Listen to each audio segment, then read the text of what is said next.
Assalamualaikum warahmatullahi wabarakatuh. Hari ini kita kembali lagi di mata kuliah e-bisnis. Kita masuk di minggu kedua, yaitu di minggu kedua ini akan dibahas tentang tahapan pembangunan sistem e-bisnis. Deskripsinya di sini akan membahas mengenai tahapan-tahapan apa saja ya dalam pembangunan sistem e-bisnis.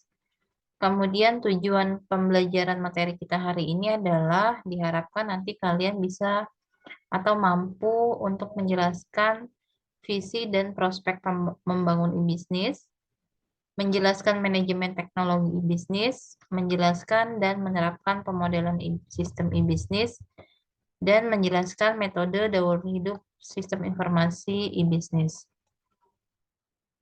Kita akan masuk di materi yang pertama, yaitu tentang visi dan prospek membangun e-bisnis. Dalam membangun sistem e-bisnis, bukan hanya mengkomputerisasi sistem informasi bisnis yang kemudian dihubungkan ke internet.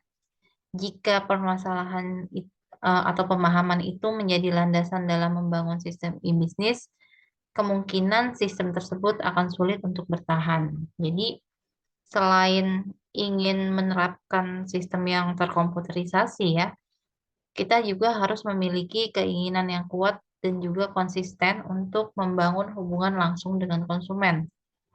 Jadi dengan adanya proses sistem bisnis secara terkomputerisasi dan terhubung ke internet, ini nantinya bisa untuk menjembatani relasi antara penjual dengan pembeli atau eh, konsumen dengan produsennya. Yang kedua, membangun jaringan komunitas, kemudian memperluas pasar ya, dan juga masuk ke era persaingan global.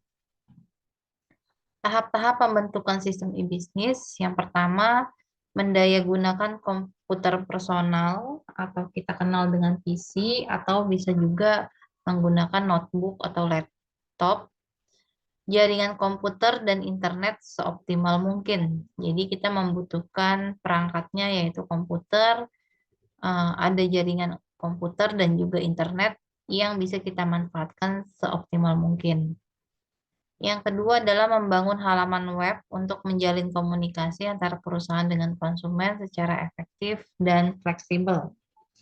Jadi, karena kita menggunakan jaringan komputer dan internet, maka dibutuhkanlah aplikasi yang berbasis website ya.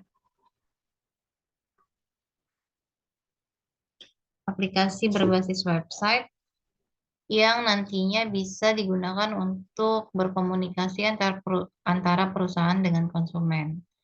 Kemudian membangun sistem informasi e-bisnis yang efektif, berarti gimana caranya supaya kita sebagai konsumen bisa melakukan transaksi eh, transaksi bisnis ya dengan mendapatkan informasi-informasi dengan cepat, melakukan transaksi juga dengan cepat dan juga tidak membutuhkan biaya ataupun waktu yang lama. Begitu pula sebaliknya kepada perusahaan yang menerapkan sistem e-bisnis tersebut. Mengembangkan sistem informasi yang bersifat interplatform. Jadi ini bisa eh, digunakan di berbagai macam atau berbagai jenis platform.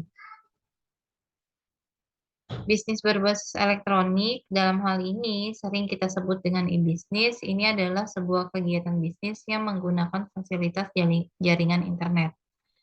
Dalam pelaksanaannya, perusahaan yang akan mengaplikasikan e-bisnis dalam usahanya tentu membutuhkan rencana agar penerapannya bisa efektif. Ini jadi dalam pelaksanaan yang ada di perusahaan ya, untuk membuat sistemnya menggunakan e-bisnis harus punya rencana-rencana matang ya, benar-benar direncanakan sedetail mungkin supaya nanti penerapannya itu bisa efektif dan efisien. Mendayagunakan komputer personal, jaringan komputer dan internet seoptimal mungkin. Ini adalah hal yang paling dasar. Jadi ketika kita mau menggunakan atau menerapkan sistem e-bisnis, kita harus memiliki yang namanya komputer, jaringan komputer, dan juga internet. Membangun halaman web juga ya, ini sangat besar manfaatnya dalam membangun jalinan komunikasi ya, dalam membangun sebuah relasi antara perusahaan dengan konsumen. Nah, setelah semua ini terpenuhi, maka kita bisa melakukan tahapan berikutnya, yaitu tahapan dalam pembangunan sistem e-bisnis, di mana langkah-langkahnya yang pertama di sini kita membangun arsitektur e-bisnis.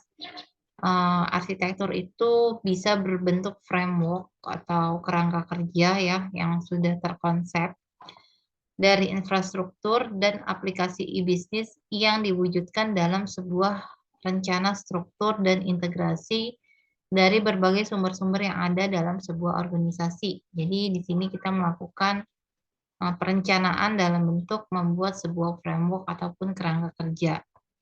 Nah, langkah-langkahnya yang pertama dalam pengembangan atau proses perencanaan ini, yang pertama kita bisa melakukan definisi visi dan tujuan dari organisasi ya. Ini adalah langkah awal untuk mendapatkan gambaran umum dari organisasi tersebut. Jadi ketika kita mau mengembangkan sebuah sistem e-bisnis, kita harus tahu nih isi atau gambaran umum dari organisasi itu seperti apa, tujuan dari organisasinya apa, visi misinya apa, sehingga nanti kita bisa membangun sebuah sistem yang bisa sejalan dengan tujuan dan visi misi dari organisasi tersebut. Yang kedua, pendefinisian arsitektur informasi. Yang dibutuhkan adalah mengetahui situasi dan kondisi dalam rancangan pengembangan e-bisnis. Jadi kita harus tahu bagaimana situasi dan kondisi yang berjalan saat ini, supaya kita bisa membuat rancangan untuk sistem e-bisnisnya. Yang ketiga, pendefinisian arsitektur data.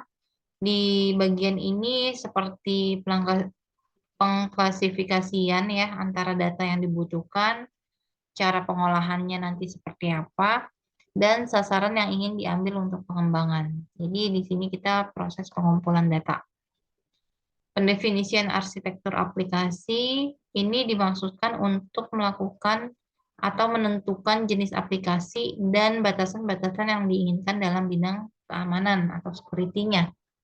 Jadi arsitektur aplikasi sudah berkaitan dengan aplikasi yang akan dibuat nanti. Jadi batasan-batasan itu berarti aplikasi itu isinya apa aja, terus keamanan yang ada di dalam aplikasi tersebut nanti konsepnya mau yang bagaimana, apa aja nih yang bisa kita terapkan untuk proses keamanan data yang ada di dalam aplikasi tersebut. Terus pendefinisian arsitektural teknikal ini maksudnya adalah menentukan jenis-jenis hardware dan software secara keseluruhan. Jadi berdasarkan teknik ya, secara teknik ada perangkat keras dan software apa saja yang kita butuhkan. Pendefinisian arsitektur organisasi dalam bagian ini menentukan berbagai hal yang berhubungan dengan sumber daya, baik itu manusia, keuangan, dan juga waktu yang dipergunakan. Ini kaitannya dengan organisasi atau dengan perusahaan eh, yang akan menerapkan sistem tersebut. Setelah itu kita masuk ke dalam langkah instalasi. Instalasi ini adalah pengimplementasian aplikasi yang telah dibangun atau kita sebut dengan instalasi. Aktivitas instalasi ini dapat dilakukan langsung oleh para tenaga ahli yang ada di perusahaan atau menggunakan tenaga outsourcing. Jadi kalau di perusahaan biasanya orang yang bergerak di bagian technical support yang berkaitan dengan maintenance untuk komputer, jaringan komputer, dan juga internet yang ada di perusahaan. Atau kalau memang tidak ada bagian technical support-nya atau bagian IT-nya, kita bisa menggunakan atau menyewa penyedia jasa dari technical support itu, yaitu dengan menggunakan tenaga outsourcing. Pilihan ini sangat berhubungan erat dengan pemilihan opsi pengembangan yang dilakukan sebelumnya. Beberapa hal yang harus diperhatikan dalam proses instalasi ini yaitu bagaimana aplikasi tersebut berhubungan dengan aplikasi yang telah ada. Jadi kalau misalnya dalam perusahaan sudah punya aplikasi yang sebelumnya sudah digunakan, nanti bagaimana caranya aplikasi itu bisa saling terhubung. Jadi kalau nanti tidak terhubung, maka kita seperti menerapkan atau menggunakan aplikasi baru di mana data-datanya pun berarti data-data yang belum ada data yang belum terupdate ya, datanya sesuai dengan kondisi perusahaan saat itu, saat dilakukan instalasi. Jadi kalau misalnya sudah terhubung, kita bisa melanjutkan dengan menggunakan data yang sebelumnya sudah ada. Yang ketiga adalah pemilihan opsi pengembangan. Pengembangan aplikasi dari e-bisnis pada dasarnya mengikuti beberapa pendekatan. Masing-masing pendekatan itu memiliki keuntungan dan kekurangan, yang intinya pemilihan salah satu dari opsi tersebut akan memberikan efisiensi yang lebih besar dibandingkan opsi-opsi lainnya. Beberapa pendekatan tersebut, yang pertama yaitu kita bisa melakukan pembelian aplikasi ya. Jadi kita membeli sebuah aplikasi yang telah diimplementasikan oleh sebuah application service provider atau ASP. Ini bisa menghemat biaya dan waktu dibanding dengan membangun sendiri. Jadi kalau menggunakan aplikasi yang sudah disediakan oleh ASP, ini biasanya aplikasinya udah jadi, kita tinggal pakai. Nah, ada beberapa hal yang harus kita perhatikan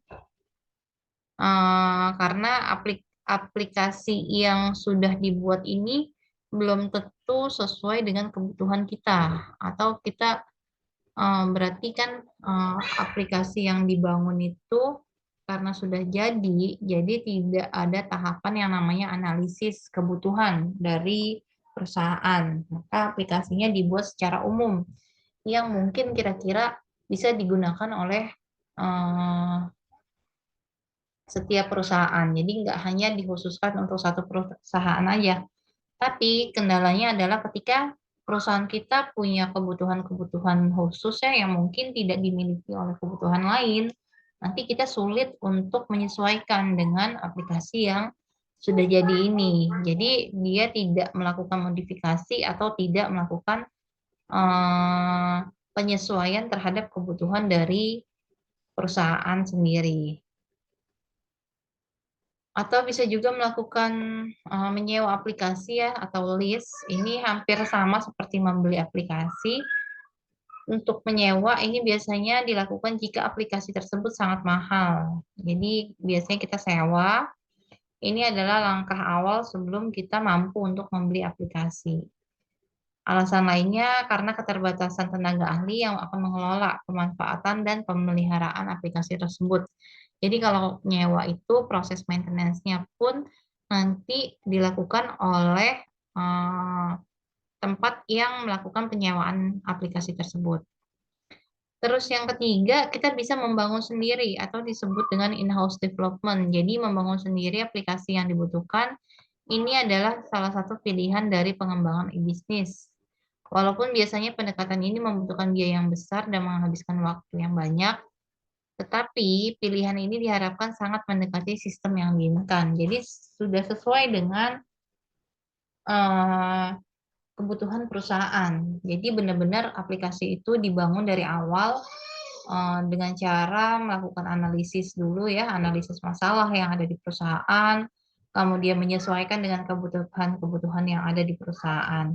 Cuma permasalahannya adalah kemungkinan akan terjadinya pengeluaran biaya yang cukup besar ya, karena ini kan pembuatan aplikasi by request, otomatis semakin banyak permintaan dari perusahaan pun akan mempengaruhi biaya pembuatan aplikasi ini dan juga untuk waktu yang dibutuhkan pun bisa cukup lama karena yang tadi kita harus menyesuaikan dengan kebutuhan-kebutuhan yang ada di perusahaan itu. Kemudian yang terakhir yaitu bekerja sama dengan pihak ketiga. Kalau sekarang ini sudah berkembang ya, kerjasama antar perusahaan pengembang aplikasi dengan perusahaan-perusahaan pengguna. Jadi berbagai jenis kerjasama ini bisa dilakukan seperti bekerja sama dengan pengembang e-marketplace ya, karena sekarang sudah banyak sekali aplikasi-aplikasi marketplace yang muncul ya. Terus setelah mengembangkan berbagai aplikasi e-bisnis bagi para perusahaan yang ingin membantu atau membangun bisnis eh, secara bisnis to customer atau B2C di internet ya. Sedangkan untuk B2B, bisnis to bisnis, perusahaan bisa bergabung dalam berbagai pengembang khusus lainnya di bidangnya. Bekerja sama dengan pihak ketiga, perusahaan dapat bekerja sama dengan pihak pelelangan atau memasarkan produknya sebagai pihak ketiga. Jadi melakukan pemasaran dengan menggunakan berbagai jenis aplikasi yang bekerja sama dengan pihak ketiga. Kemudian proses penyebaran atau integrasi.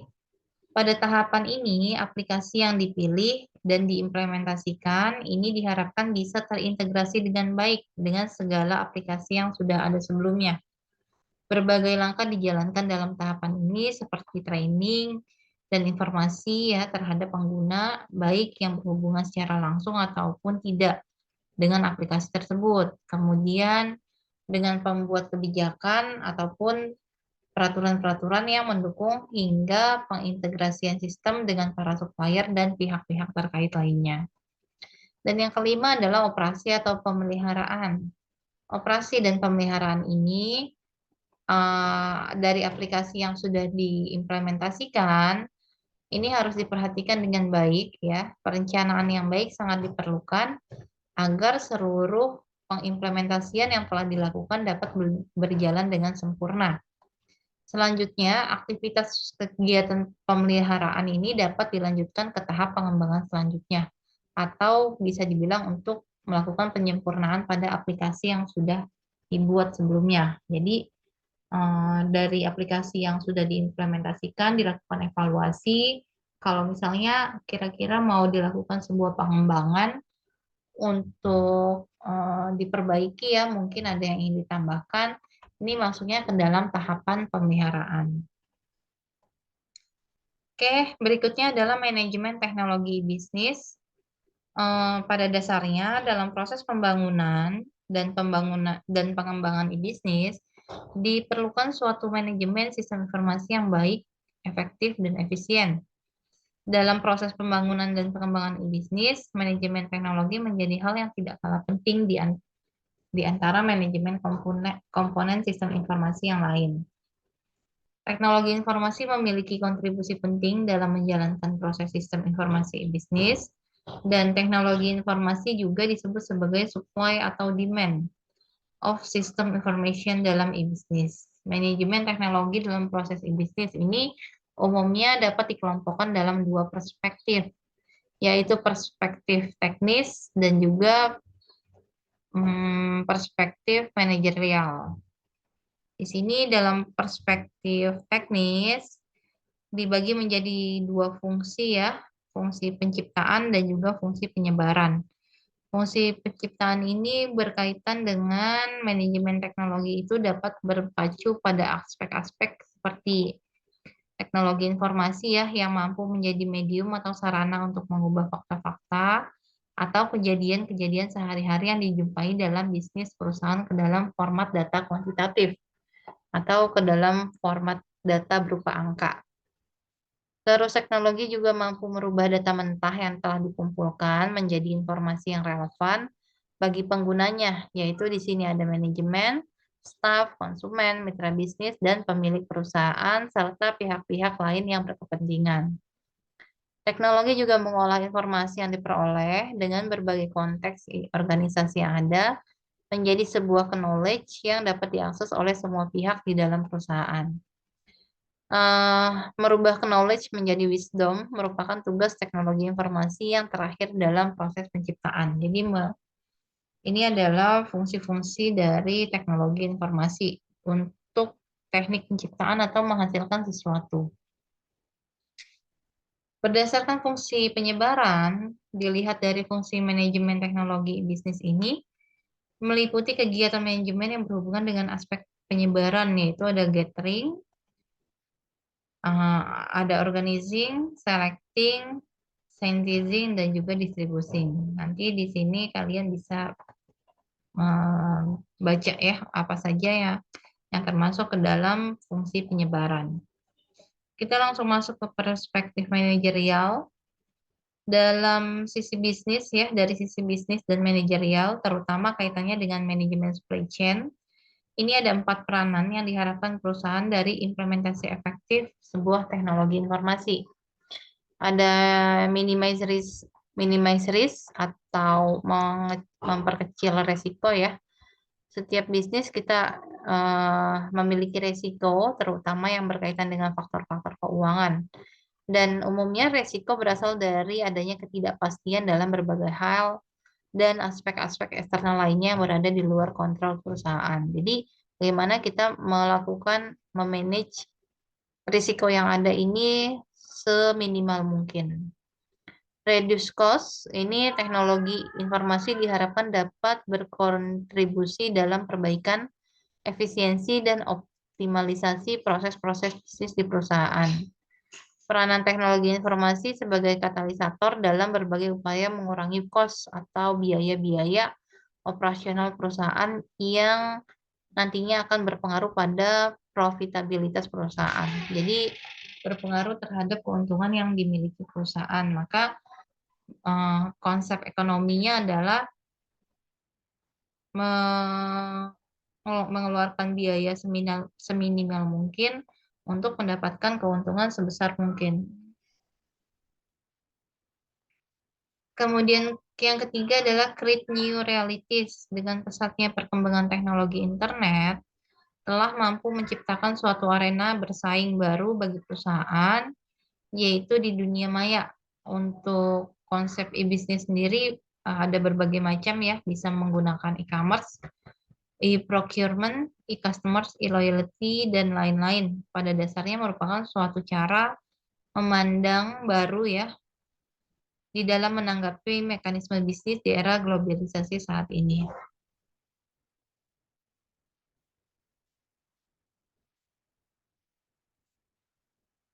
Kemudian pemodelan sistem, membangun sebuah sistem yang besar dan kompleks dalam sistem informasi e-bisnis, tim pembuat tim pembuat sistem ini perlu membuat model. Nah, bagaimana pemodelan itu dibuat? Yang pertama, pemodelan ini harus bisa menggambarkan aliran data. Jadi, data-data yang ada yang masuk nanti di dalam sistem informasi e-bisnis ini akan diproses untuk menghasilkan informasi. Jadi bagaimana data itu berproses itu harus bisa kita gambarkan dalam sebuah pemodelan. Aliran distribusi juga digambarkan ya. Arus data informasi dapat terlihat secara jelas. Penggambaran model data penggambaran pemodelan dapat menggunakan sistem flowchart atau block diagram. Ini yang bisa kita gunakan ya, menggunakan flowchart atau block diagram. Terus pada sebuah sistem yang kompleks, secara sistematis dan terintegrasi, ini akan membutuhkan metode-metode pembangunan sistem seperti daur hidup, prototype, dan juga spiral. Nah, ini adalah beberapa jenis model pengembangan sistem yang bisa kita gunakan dalam mengembangkan sebuah sistem informasi e-bisnis. Jadi, boleh pilih salah satu. Kemudian, metode daur hidup untuk membangun sistem informasi e-bisnis. Di sini ada beberapa tahapan ya, ada beberapa proses yang harus dilakukan. Ada 7 tahapan yang dilakukan satu-satu. Jadi dilakukannya secara bertahap. Ada tahap perencanaan, analisis, perancangan, penerapan, evaluasi, penggunaan, dan juga pemeliharaan. Nah, kita lihat dalam proses tahap perencanaan, untuk setiap tahapan dilakukan proses pendokumentasian atas segala yang telah dilakukan atau disepakati. Jadi, tiap tahapan yang ada tadi, 7 tahapan di sini, harus dilengkapi dengan proses dokumentasi yang rapih. Jadi apa ya, proses perekaman ya, langkah-langkah yang sudah dilakukan itu menghasilkan yang dilakukan apa dan yang dihasilkan apa saja itu harus terdokumentasi dengan baik. Yang pertama dari proses tahap perencanaan. Proses perencanaan sistem e-bisnis ini misalnya kita membuat proposal ya. Jadi kita melakukan perencanaan dalam bentuk diimplementasikannya dalam bentuk sebuah proposal, di mana proposal ini nanti isinya untuk menggambarkan hal-hal yang berkaitan dengan e-bisnis yang akan dibangun, sistem e-bisnis yang akan dibangun, masalah-masalah yang terjadi apa, alasan mengembangkan e-bisnis ini apa, tujuannya apa, terus kira-kira nanti mau dibuat gambaran umumnya itu seperti apa dari sistem e-bisnis yang akan dikembangkan. Terus kasus bisnis untuk e-bisnis atau investasi TI ini kita masuk ke tahap masalah, berarti adanya masalah ya. Permasalahan apa saja yang muncul itu didefinisikan secara rinci di tahap perencanaan. Dan perencanaan aplikasi e-bisnis, pengembangan dan penyebarannya. Ini juga masuk di dalam tahap perencanaan. Terus dalam tahap analisis, tahap ini harus dilakukan seobjektif mungkin ya, agar hasilnya tidak bias. Untuk menganalisa dapat menggunakan 6 dimensi kelayakan, yaitu ada kelayakan teknis, pengembalian ekonomis, pengembalian non-ekonomis, hukum dan etika, operasional dan jadwal. Faktor lain dalam menganalisa yaitu kelayakan organisasi, memilih kelompok bisnis, kemungkinan permodalan, tingkat kompetisi produk, lingkungan operasional sistem, dan juga sistem harga. Apabila diketemukan indikasi ketidaklayakan, maka cari penyebabnya. Selanjutnya, susun langkah-langkah konkret.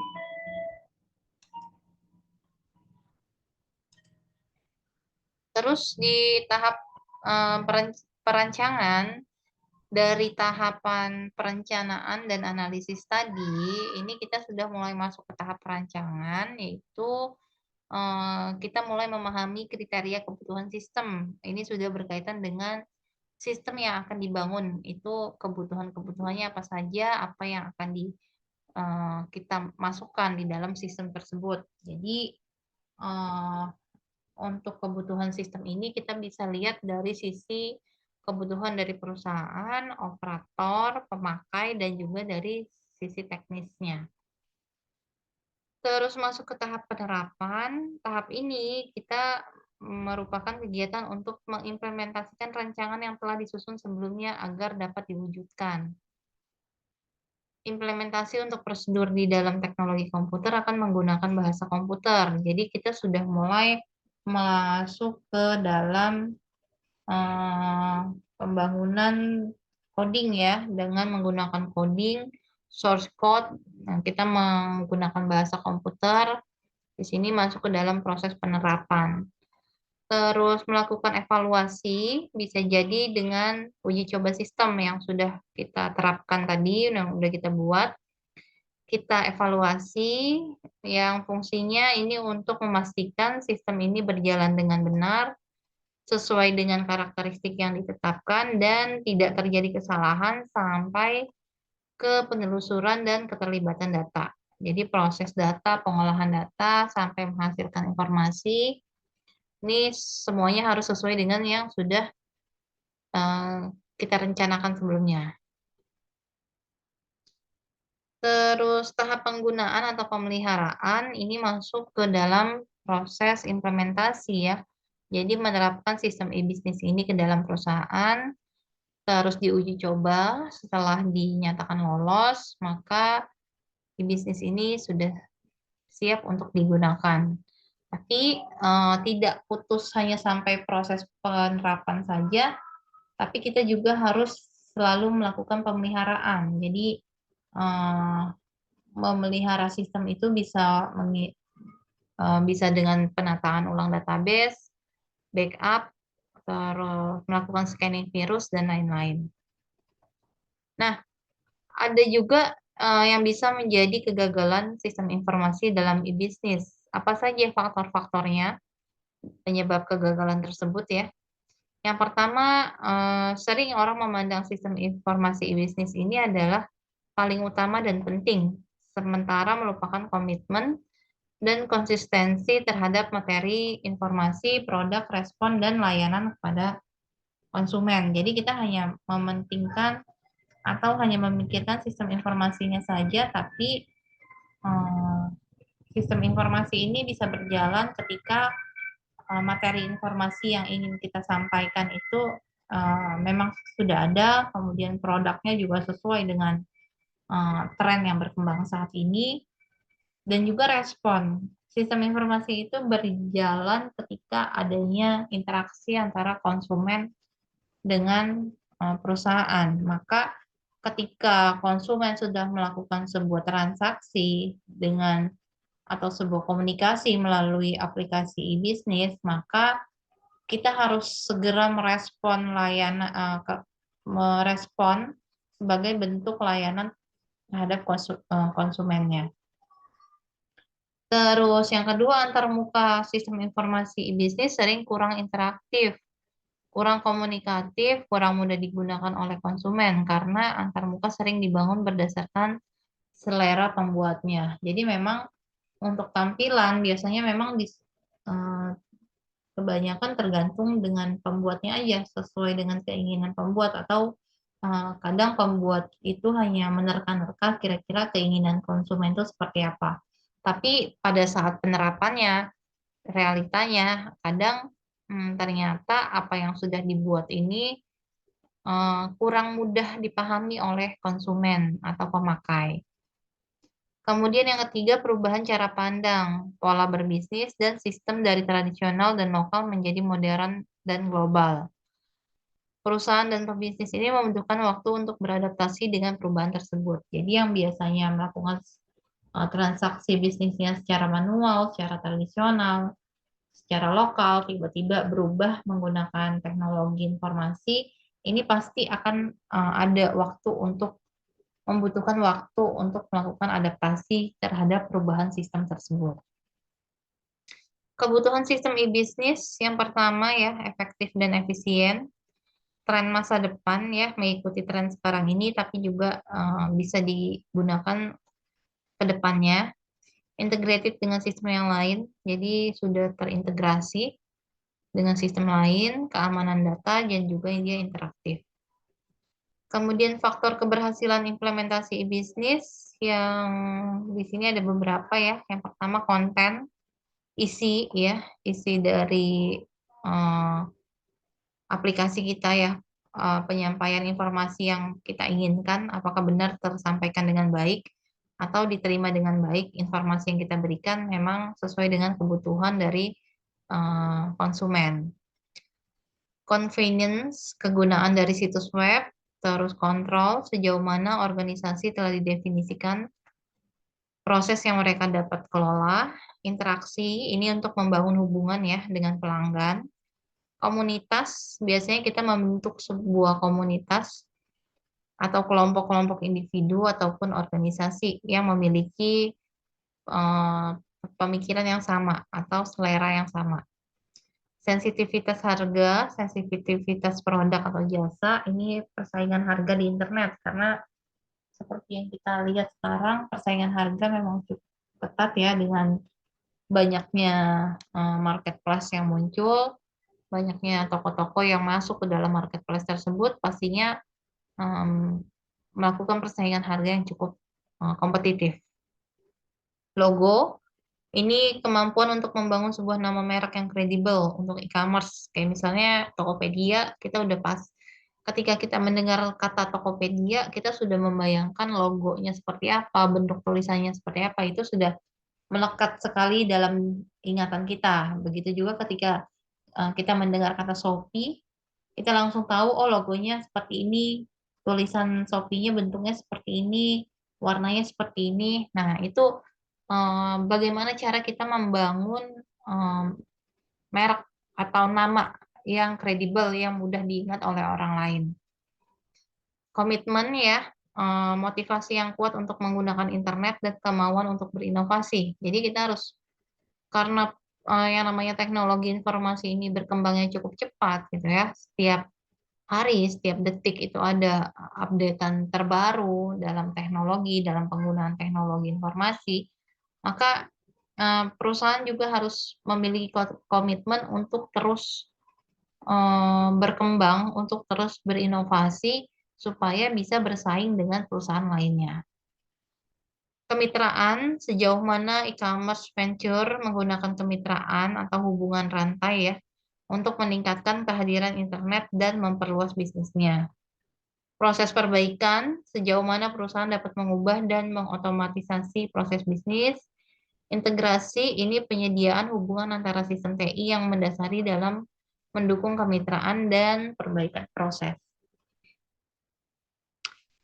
Terus ada beberapa eh, pendapat lain ya yang menjadi faktor kesuksesan dalam implementasi e-bisnis.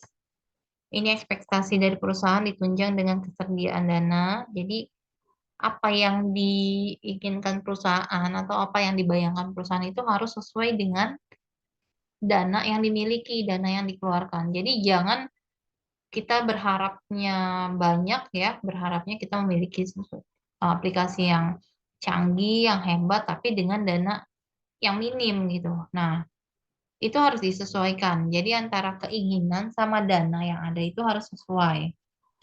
Jadwal dan waktu implementasi yang memadai. Terus pengetahuan akan proses bisnis.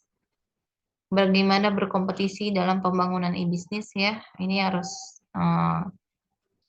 bisa menjadi faktor kesuksesan. Terus komunikasi baik secara fungsional dan cross function dan juga berkomitmen tinggi dari semua pihak yang terlibat. Oke, itu materi kita untuk hari ini mengenai eh, tahapan dalam pembangunan sistem e-bisnis. Nah, oke, selanjutnya boleh kita diskusi menggunakan WhatsApp grup ya. Silahkan yang mau bertanya boleh ditanyakan langsung ke saya menggunakan WhatsApp. Saya akhiri untuk video pembelajaran kita hari ini. Wassalamualaikum warahmatullahi wabarakatuh.